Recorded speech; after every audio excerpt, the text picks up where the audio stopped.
everyone, this is Crew. I'm here with Alex and Pilot. You might know us from the Ethpilot Discord or from the Fruit Salad NFT collection.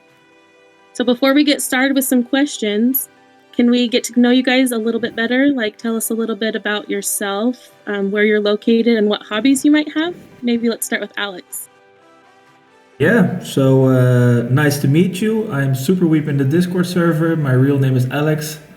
That's not a secret, everyone knows it from Twitter already. I already showed my face too, so anyone who wants to know, look between my pictures on Twitter and you'll see. I'm Dutch and I'm 32, living with my girlfriend here and with my dog. If you hear him barking in between the lines, that's him. He's called Fritz.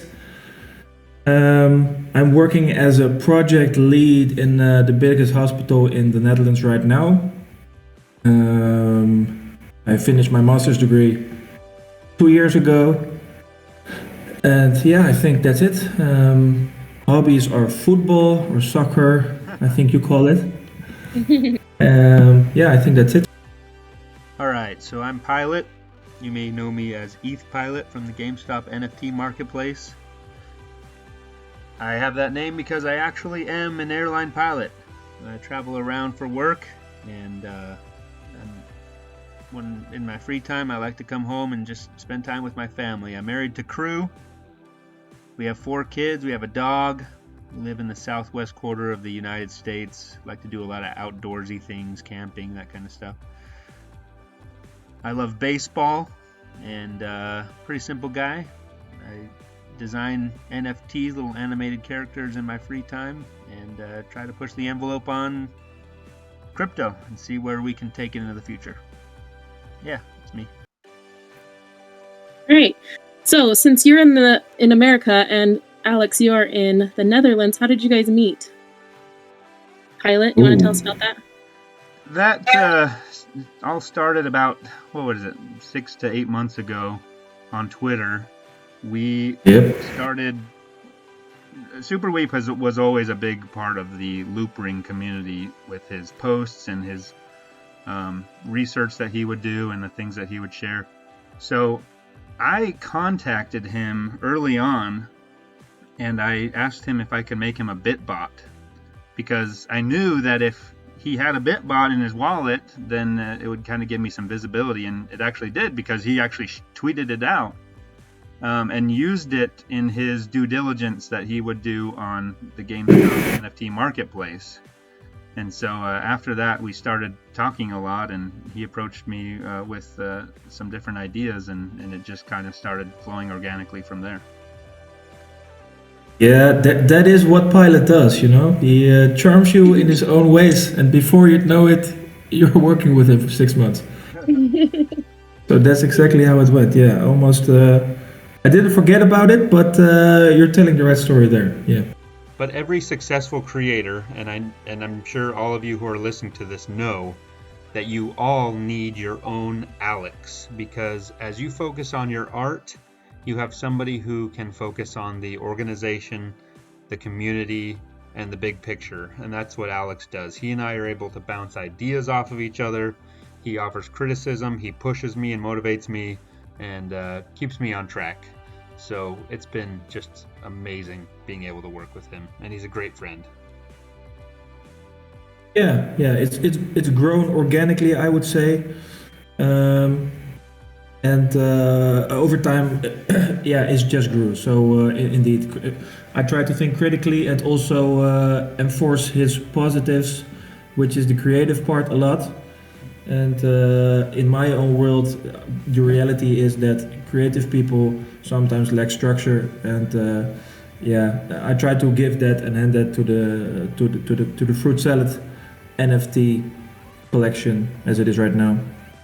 Awesome. Yeah, I can definitely say from the little that I've seen behind the scenes, you guys definitely are very complementary to each other, and you guys have the skills that the others might not have. So it's working great. So you mentioned, Pilot, you mentioned Loopring, and that's how you guys met, as well as Bitbots. So that's probably how you guys got started into NFTs, is the Loopring community? I have been an avid follower of Loopring, and it all started with Ethereum and everything. that's built on Ethereum. Loopring really stood out to me, and at a certain time they started getting more into NFTs. The more I got into NFTs built on the Loopring system, the more I got convinced that it's a revolutionary technology. And right now we are using it in our collections.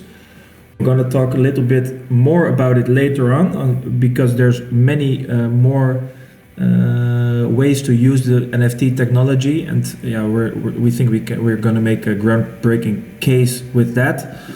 So when I first saw the Loophead NFTs is when I really started to become converted to this whole idea, because I had always thought, and everybody knows this, that NFTs were just a JPEG. They were just a picture, right? Some really cool picture often, and that's what it was, and that's what it always was going to be for eternity.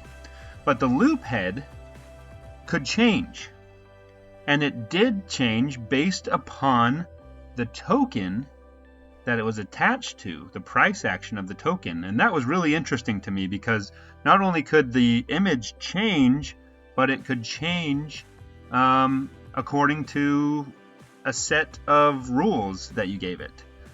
And those rules could be anything. And that expanded my understanding of what it could become. And I'm at the point now where I am totally believe in NFTs, and I think that everything can be an NFT. Your phone number can be an NFT. Your identity can be an NFT. You could travel around this new Web3 space as an NFT, as a recognizable line of code on the blockchain, and interact with it in a decentralized world and have total freedom. And that is what I've always tried to focus on. I know that my collections are just simple little animated characters that made out of 16 by 16 pixels, right? But the projects themselves have been geared towards pushing the envelope on NFTs so that the technology can go beyond the boundary of a JPEG and become what my vision of it, or what anybody's vision of it will eventually be. Awesome. All right, so let's get into the meat of this. The new project that you guys have been working on. So Yes. Can I ask, what is the name of your new project and what helped to decide that name? Alex, you want to start with that? Yeah, the new name of our new venture is called DUTCH0x, where the O is actually a 0. Pilot's already laughing, but yeah, we call it DUTCH0x. As everyone knows, we had a great run on GameStop, and a lot of positives happened, but it got halted, and it got to a sudden stop, and that was a really big disappointment to us. It came with a lot of struggle. Yeah, we really wanted to find a new home, Loop Exchange, for some while. But while we were thinking of developing our new venture, and we maybe made about 1,000 names. We pitched so many names, and many of them didn't hit home, and DUTCH0x did, because it's my home country, but it provides a safe haven for the created dashboard for the marketplace that we're going to release. The law structure here is very NFT crypto friendly, and so yeah, we can provide it a safe home, and we really want to focus on building our product.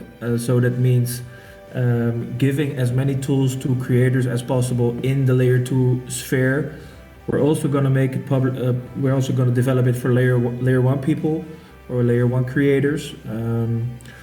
But yeah, the main focus is give everyone a safe haven. Let creators create what they can.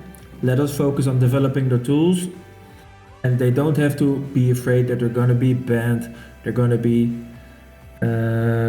scrutinized, or buy buttons are going to be removed. None of that. I loved the idea of basing this company in the Netherlands and using the name Dutch. because I want it to ring loudly to everybody who uses this platform that their money is safe. It's in a place where no corporate entity, no government or regulatory agency is going to meddle with them. I want everybody to feel safe and secure with the investments or the purchases that they make. Because when you don't feel safe, you tend to stay away from that platform. But yeah, we want everybody to know that we are here for them. And that's kind of the whole idea behind basing this company in the Netherlands, is because honestly, it's a little bit more difficult to do that. And the taxes are higher, and there are some additional things that we've had to overcome. But in the end, it's going to be a better decision for our company to be based there. We're really going to focus on our core principles, and that is freedom. Even if it means that things will be published that others don't like or that will cause chaos on Twitter or whatever, we want to stay out of that. But also we want to bring as much positivity in charity into the community and have real life impact to others. And, that's how we want to make our centralized organization into a positive ecosystem, I think. And I hope that we have done a good job of showing that as we are in this transition period, working towards a decentralized system, that the ones who are managing the centralized systems are responsible and respectful of the community members who are absolutely propping it up. That we are not here for greed. We are not here to take advantage of them. We are simply here to assist with the transition process so that we can obtain that ultimate goal of decentralization. Sounds great. So if people wanted to learn more about this, where would they be able to get more information about it? So we have a full launch website. The launch website is a precursor to the actual creator dashboard, which will be available within this first quarter, we hope. But on this website, which is www.DUTCH0x.io, or you could do DUTCH0x.com, we own them all. You can get more information. We have videos you can watch. We have a roadmap. We have lots of textual information that you can read. We also have some really neat downloadable graphics that Alex has commissioned from an artist that we have worked with. So you can take something with you. It's going to be a great resource that you guys can look to for until the creator dashboard is complete. And indeed, they will find our great video that Pilot made. If they click on About DUTCH0x, it will pop up onto your screen and you can take a look at that. But if you scroll a bit lower, you can see our roadmap. And we are already building, of course, else we won't be able to reach our deadlines. But the first thing that we are making right now is rebuilding all our tools that we used for fruit salad and make them commercially available for everyone. We're gonna make them dummy proof. The community knows we are dummies ourselves. We made a lot of mistakes, but all of those mistakes will be gone when the tool is available. And so that's our first step, rebuilding our own tool set and making it in our own brand available for everyone. Then the next step will be to translate all tools that we have for layer 2 and make them available for layer 1 mainnet. And I think the beautiful thing about that is that we can tempt OpenSea creators, we can tempt X2, Y2 creators, Rarible, you name them, and we can tempt them to join our creator dashboard because we have a marketing setup laid out as well to make them aware of the possibilities. But when they are on their layer 1 dashboard, they will also see the availability of the layer 2 dashboard, and they will see the advantages. So we will educate them while they're using the system. So they will see that there's an increased transaction speed, so they won't have to wait for an hour on their NFTs. They won't have to pay $5 for a transaction. It's going to be a few cents. So it's going to be faster, it's going to be cheaper for them. So via that way, we want to invite them over to learn about layer 2. Now, while we're having that built and implemented, we have already also started building the marketplace. And the great thing about the marketplace is that the dashboard will be an integral part of it. So creators will be able to use the dashboards for free if they use our marketplace. And don't forget for all creators to subscribe, because we're gonna have some opening deals for everyone if they subscribe and if they are early enough to join the creator dashboard. As a small example, everyone has seen our trade-in event. It will be available for everyone. It's going to be easy to use, simple buttons, foolproof. So everyone, it's basically the end of when. It's a very well-known saying in the NFT community. Everyone wants utility, and we're here to offer creators this. Yeah, so for this creator dashboard, we want it to be totally comprehensive. My dream would be, and the way that we are building this is, to have any creator log into this thing for free and have an entire tool set of options that they can use to provide utility to their collections and the projects that they're working on, and to be able to deliver an experience to the communities that they are working with to rally support and essentially build, grow. And I am currently even looking at creators and asking them, how can you innovate your collections? How can we push the envelope further? What are your ideas? Expand your imagination and let's build upon it. I will take requests from creators. I'll put those requests into my developers and we'll build it. We'll build whatever they want. The tools that I have had, that's exactly how I've operated. My community has requested certain things. I have listened to my community. I have had the developer build the tool so that I'm capable of doing what the community wants. And in so doing, we've been absolutely successful. This has facilitated the trades of over 200,000 NFTs, and obviously the airdrop of thousands and thousands of NFTs on top of that. I want people to be able to track their sales numbers, their transfers, their trades, pinpoint data between specific date ranges. I want graphs that they can see. I want them to be able to use automation in various ways so that their workload is reduced.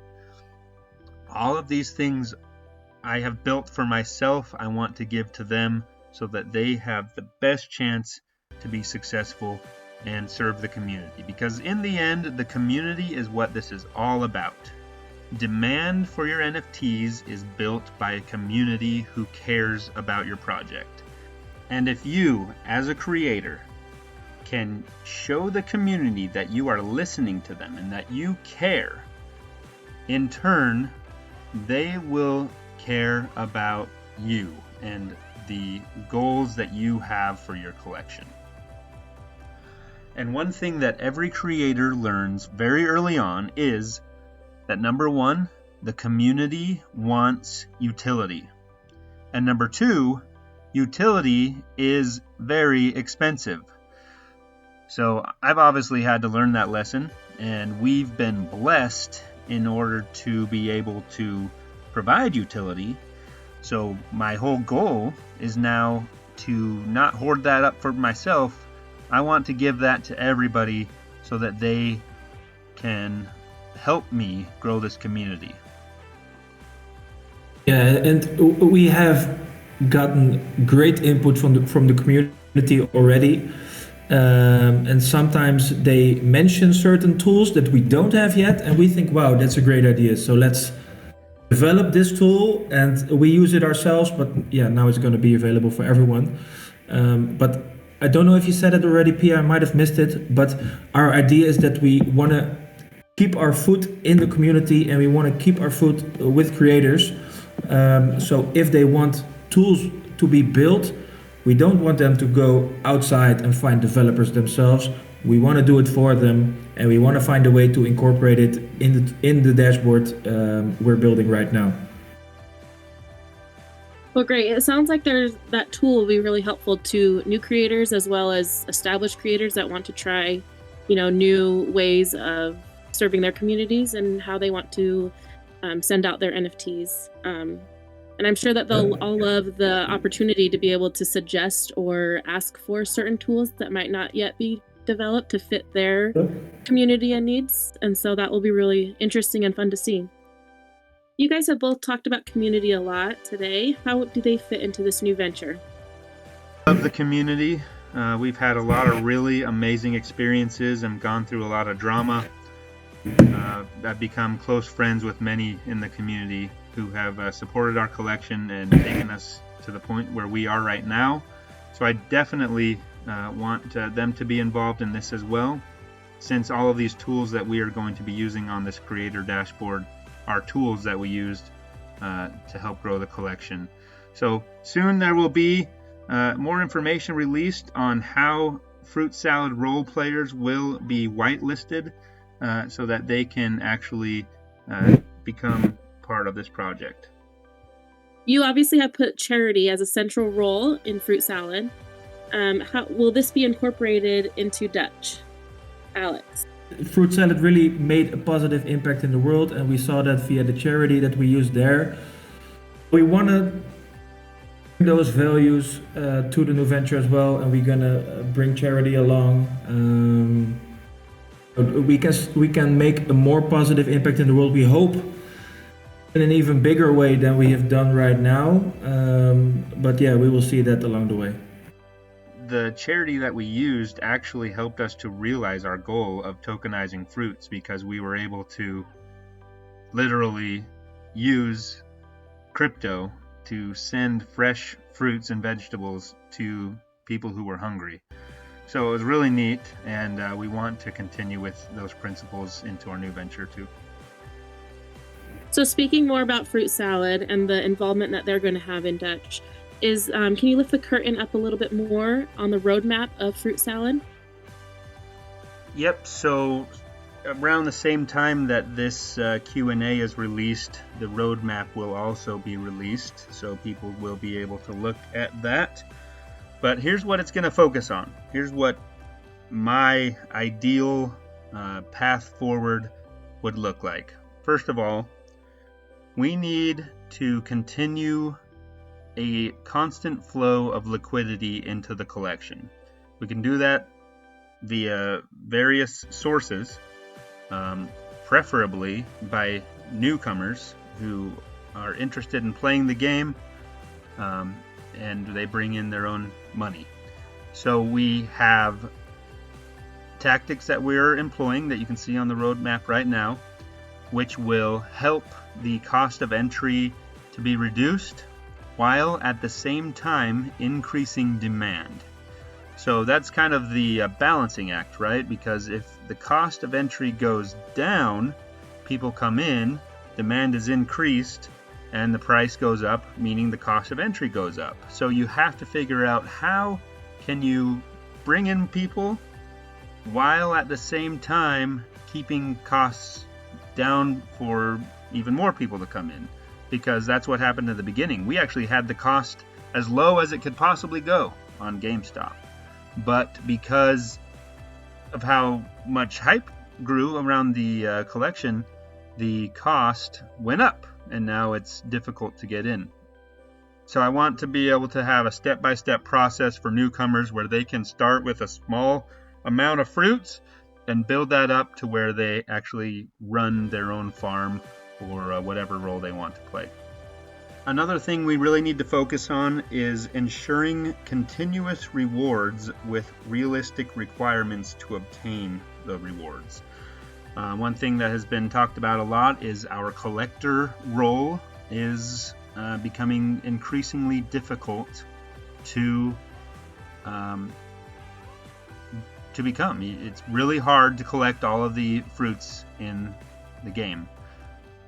And when you do, there should be a reward that is equivalent to the effort that you've put into it. That's the whole idea. So we're going to be focusing on that, and you'll see details about that in the roadmap as well. I want to immortalize the collection. I love fruit salad. I love everything that it stands for. I love the people in it. I've made great friends. We've had a lot of drama. This has been the time of my life, and I feel like we're creating something truly special. So fruit salad is never going away. It's not a pump and dump. I'm never leaving it. My wife and I have worked on this thing.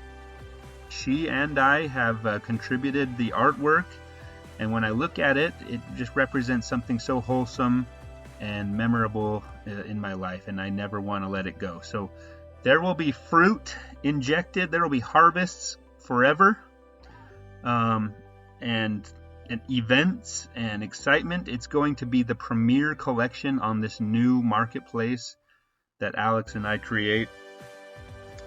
And we're just going to nurture it, much like a farmer would nurture his crops. I want to also manage the growth with scaling solutions. So GameStop didn't allow us to do this, but Loop Exchange does. You can kind of manage the NFTs within a collection.